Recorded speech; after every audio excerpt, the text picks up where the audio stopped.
We're in the Uber, it's got some pretty good tunes. I'm feeling optimistic about my cell treatment. Been running the regenerative medicine clinic for a couple years with my wife and the best doctor in town. So I've seen a lot of great stuff.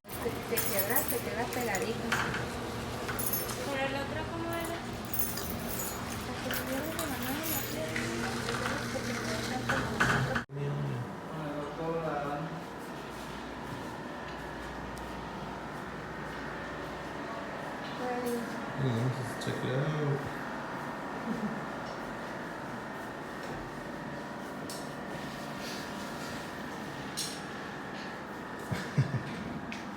Hey everybody out there on YouTube and on Facebook and on Instagram and all my friends and everybody that I've been interacting with and all everybody that's been supporting me over the last couple of days. I know I've been leaning on a lot of you guys.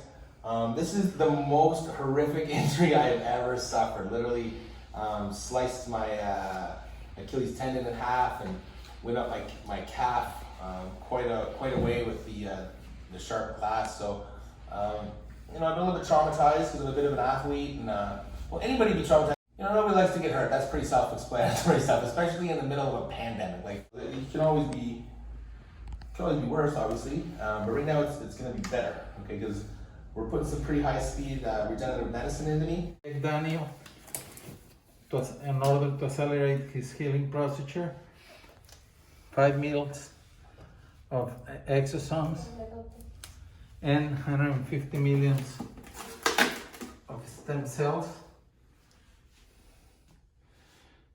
Great. This time we are using Regen. Okay. We already put it into this syringe, the one we're gonna use to pass the IV. Oh, so you've already taken the cells out of those? Yes, we already take it. Oh, great. The regenerative medicine that is being offered in Mexico is very powerful, right? There's legislation in place that governs the standards of cell products coming out of these high-speed labs out of Guadalajara, Mexico City. So when we started doing the regenerative medicine a couple years ago, there's only about three labs that were doing it right. So to give you an idea of the way that this is growing in this country, there must be about 15 now of these labs that are making proper mesenchymal stem cells for public use.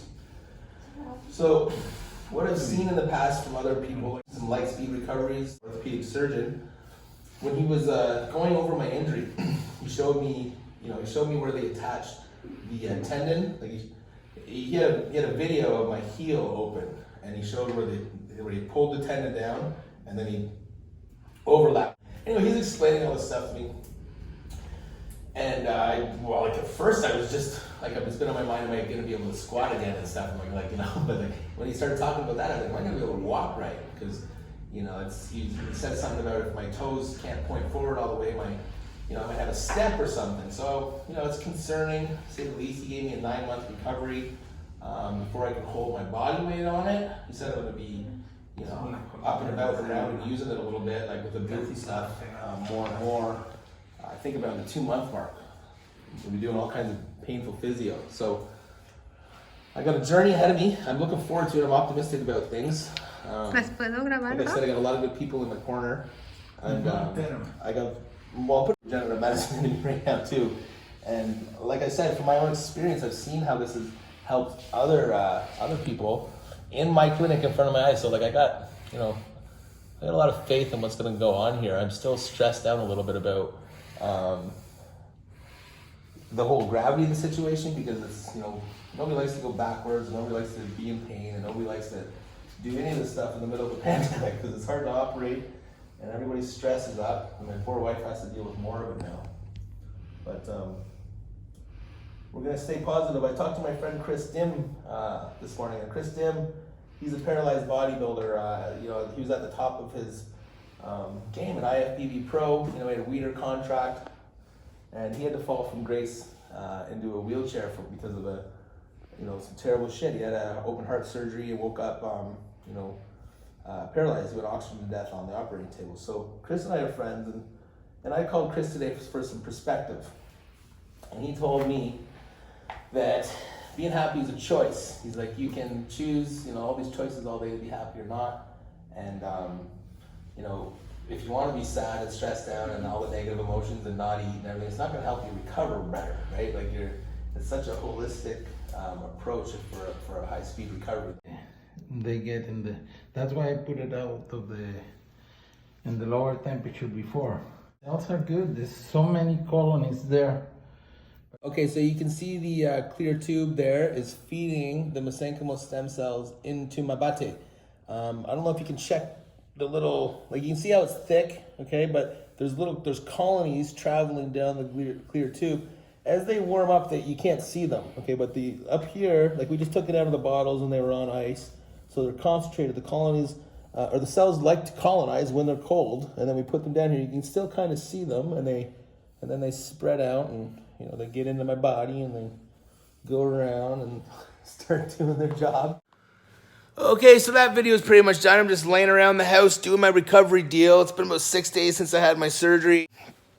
And that's it. So I just want to sum up the thought that I had in that video for you guys.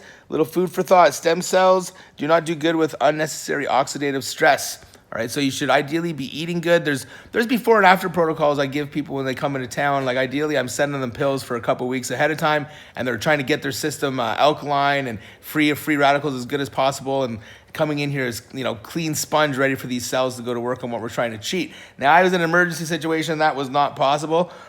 I'm mindful of how oxidative stress can be caused by stress and not sleeping and not eating good. So I'm going to make a very conscious effort throughout my entire recovery process to be doing all the things possible under my control to accelerate my healing, because this is a nightmare for anybody. I can't wait to put all the regenerative medicine to work.